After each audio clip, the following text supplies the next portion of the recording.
आज हम बात करने वाले हैं एक्सटर्नल फर्टिलाइजेशन के बारे में। अरे रुकिए, ये नाम थोड़ा साइंटिफिक लगता है ना? चलिए इसे एक ज्यादा मजेदार नाम देते हैं, द वाटर पार्टी। तो फिर देर किस बात की? चलिए सीधे गोता लगाते हैं इस अनोखी पानी वाली पार्टी में। ये एक ऐसी पार्टी है जो हो सकता है इसी पल कहीं ना कहीं पानी के नीचे चल रही हो। जरा सोचिए तो, क्या सच में इसी वक्त पानी के नीचे कोई शानदार पार्टी हो रही होगी? जवाब है हाँ, बिल्कुल हो रही है। और ये कोई ऐसी वैसी पार्टी नहीं है, ये तो जिंदगी की शुरुआत का जश्न है। अब भाई कोई भी पार्टी मेहमानों के बिना तो अधूरी होती है। इस पार्टी में भी कुछ बेहद खास मेहमान आते हैं, और हाँ, वो अपने साथ कुछ बहुत ही कीमती तोहफे भी लाते हैं। आइए मिलते हैं इनसे। तो इस पार्टी के जो मेन गेस्ट हैं वो हैं नर और मादा जलीय जीव। असल में ये सब मिलकर ही तो इस पूरे जश्न को मुमकिन बनाते हैं।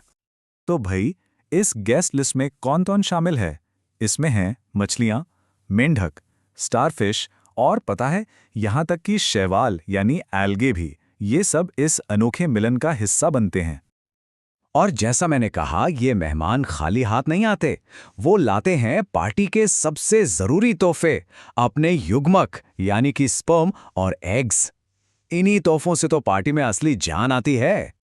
अब आता है पार्टी का सबसे बड़ा, सबसे जरूरी मोमेंट, पानी में होने वाला वो बड़ा मिलन, जहां से एक नई जिंदगी की कहानी का, समझिए, पहला पन्ना लिखा जाता है। तो ये एक्सटर्नल फर्टिलाइजेशन आखिर है क्या चीज? देखिए, आसान भाषा में ये वो प्रोसेस है जिसमें स्पर्म और एग का मिलन मादा के शरीर के अंदर नहीं बल्कि बाहर होता है। और ये होता कहाँ है? ज्यादातर पानी में। यही तो है इस पूरी पार्टी का सबसे बड़ा सीक्रेट। चलिए इस मेन इवेंट को 3 आसान स्टेप्स में समझते हैं। सबसे पहले सारे मेहमान एक दूसरे के करीब आते हैं। फिर स्टेप 2, वो एक ही समय पर अपने गिफ्ट्स यानी स्पर्म और एग्स पानी में रिलीज कर देते हैं। और फिर होता है असली धूम धड़ाका, जब ये तोहफे खुले पानी में एक दूसरे से मिलते हैं और एक हो जाते हैं। लेकिन सुनिए, ये पार्टी जितनी शानदार लगती है ना, उतनी ही जोखिम भरी भी है। मतलब इसमें फायदे भी हैं और नुकसान भी। चलिए दोनों पर एक नजर डालते हैं। फायदा तो ये है कि ये एक बहुत ही आसान तरीका है, इसमें कोई ज्यादा झंझट नहीं होता। लेकिन नुकसान की लिस्ट थोड़ी लंबी है। सबसे बड़ा रिस्क तो यही है कि सफलता की कोई गारंटी नहीं। हजारों लाखों तोहफे शायद कभी मिल ही ना पाएं। दूसरा, वो पूरी तरह असुरक्षित होते हैं, मतलब कोई शिकारी उन्हें आसानी से अपना खाना बना सकता है। और तीसरा, पानी का एक तेज बहाव बस सब कुछ बहा कर ले जा सकता है। सब कुछ किस्मत का खेल है। तो अब एक बहुत बड़ा सवाल मन में आता है ना कि भाई, अगर इतने सारे खतरे हैं तो फिर जिंदगी की शुरुआत होती कैसे?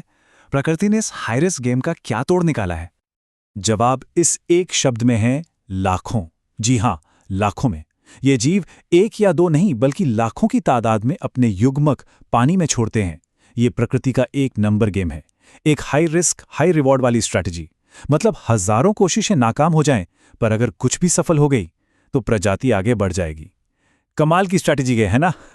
तो कुल मिलाकर ये वाटर पार्टी असल में जीवन का एक बाहरी उत्सव है। एक ऐसा जश्न जो किसी शरीर की चारदीवारी में नहीं, बल्कि इस खुली दुनिया के बीचों बीच मनाया जाता है। और इस पूरी कहानी का सार इस एक लाइन में छिपा है कि बाह्य निषेचन एक दूर का मिलन है, जो जिंदगी को शरीर के अंदर नहीं बल्कि बाहरी दुनिया में शुरू करता है। तो अगली बार जब कोई शांत तालाब या समुंदर देखें तो जरा सोचिएगा, हो सकता है सतह के ठीक नीचे जिंदगी की सबसे बड़ी पार्टी चल रही हो।